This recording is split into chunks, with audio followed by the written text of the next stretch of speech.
ఒకరింట్లో నేను అద్దాన్ని ఎక్కడ చూశాను అంటే, సో ఇక్కడ ఇది బెడ్ అండి, ఇది బెడ్.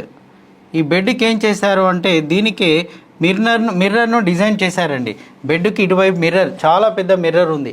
అంటే ఆ మిర్రర్ ఎటువైపు వచ్చేసింది, నైరుతి వైపు వచ్చేసింది. సో ఆ మిర్రర్ నైరుతి వైపు ఉండగానే నేనేం చెప్పాను, ఆ ఇంట్లోకి వెళ్ళేసి మీకు లీగల్ ప్రాబ్లమ్స్ వచ్చే అవకాశం ఉంటుంది, కోర్టు కేసులు కానీ పోలీస్ కేసులు కానీ ఏమైనా అయ్యాయా అని అడిగాను.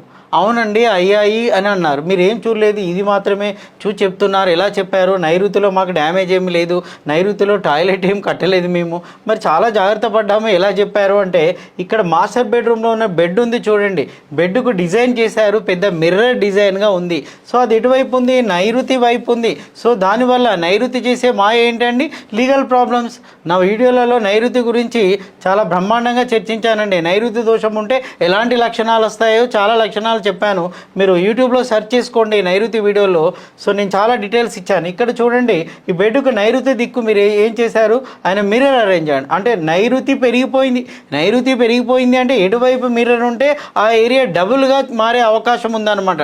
రిఫ్లెక్షన్ డబుల్ అవుతూ ఉంటుంది. సో ఇక్కడ నైరుతి పెరిగిపోయింది, లీగల్ ప్రాబ్లం పెరిగిపోయింది, పోలీస్ కేసులు అటాక్ అయ్యాయి. ఇవన్నీ జరగడానికి కారణము ఆ మిర్రర్ అని చెప్పాను. సో వెంటనే దీన్ని తొలగించేసామని చెప్పాను, వాళ్ళు తొలగించుకున్నారు.